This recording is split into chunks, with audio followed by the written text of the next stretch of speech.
Anupama serial से related update लेकर आ चुके हैं हम आपके बीच में। तो अनुपमा सीरियल के अगर मैं करंट एपिसोड या इससे पहले के एपिसोड की बात करूं तो साफ दिख रहा है, और मेकर्स ने भी इंट्रोड्यूस कराया था कि शो में एक विलन है, उस विलन का नाम है गौतम गांधी। लेकिन इतना मैं कॉन्फिडेंस के साथ कह सकता हूं कि अभी आपको गौतम के अलावा कई लोगों पे उससे ज्यादा गुस्सा आ रहा होगा, और उसी में से एक है पराग कोठारी, उसी में से एक है माही, और वसुंधरा कोठारी तो हमेशा से इसी इमेज को कैरी आउट करती हुई आई है।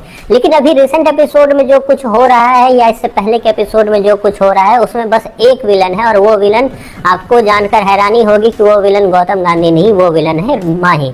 और माही को फ्रंट फुट पर अगर जहां माही ने अंश को निकालने के लिए काम किया तो वहीं पे माही रिसेंट एपिसोड में भी आपने देखा, अगले एपिसोड में आपको पता चलेगा कि माही ने यहाँ पर भी चुगली की और जाके राजा के बारे में जो है मीता को बताने का काम किया। तो माही पे अभी सबसे ज्यादा लोगों का फ्रस्ट्रेशन फूट रहा है और वो ज्यादा ही इरिटेट करते हुए दिख रही है आप सबको। लेकिन इसका भी हिसाब जल्द होगा, हमने पहले वीडियो के माध्यम से भी आपको बताया है, और आज फिर इसी में अपडेट लेकर आपके बीच आए हैं कि किस तरीके से माही का हिसाब होने वाला है, माही को कर्मा बैक किस तरीके से मिलने वाला है। हमने इससे पहले भी देखा कि माही की जो लाइफ है वो ना 3 में है ना 13 में, मतलब ना इधर है ना उधर है, और इसी चीज को वो गेन करते हुए नजर आ रही है कि कभी तो उसकी लाइफ में खुशियां आ जाए। इस चक्कर में वो काम कर रही है जो सबके लिए गलत है और खुद के लिए भी गलत टाइम टू टाइम उसके साथ होता रहता है। खैर, इस गलत का मतलब ये कतई नहीं है कि दूसरे से आप जलो, दूसरों के साथ आप बदला लेने की कोशिश करो और इस चक्कर में आप खुद उसमें फंसो और फिर खुद आपको निकलना भी वहां से कठिन हो जाए। और यही चीज फिर से आपको करती दिखेगी माही।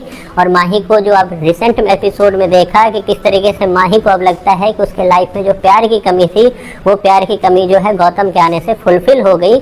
तो धीरे धीरे सही जो आपको रिसेंट एपिसोड में दिखाना भी मेकर्स ने स्टार्ट कर दिया है कि धीरे धीरे उसे पता चल रहा है कि ये गलती या फिर ये डिसीजन भी था वो भी गलत ही था। क्यों?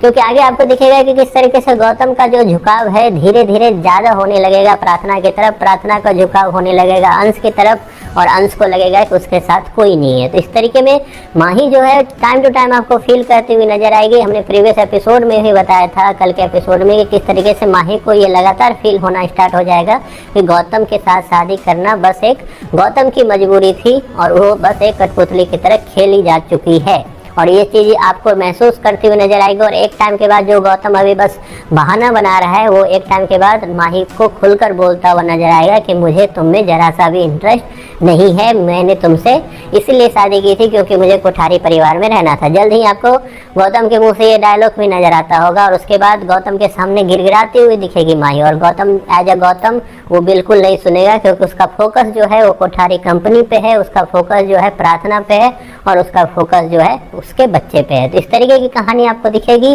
जल्द ही माही जो है काफी ज्यादा खून के आंसू बोले या फिर पश्चाताप के आंसू बोले वो आपको रोती हुई नजर आएगी, फिर खास करके तब जब वो प्रेम और राही को एक साथ लगातार देखती हुई नजर आएगी। खैर, आपकी क्या सोच है और आप कितने एक्साइटेड हो माही का इस तरीके का पनिशमेंट देखने के लिए? इसके बारे में आपकी जो भी राय है कमेंट बॉक्स में जरूर बताएं।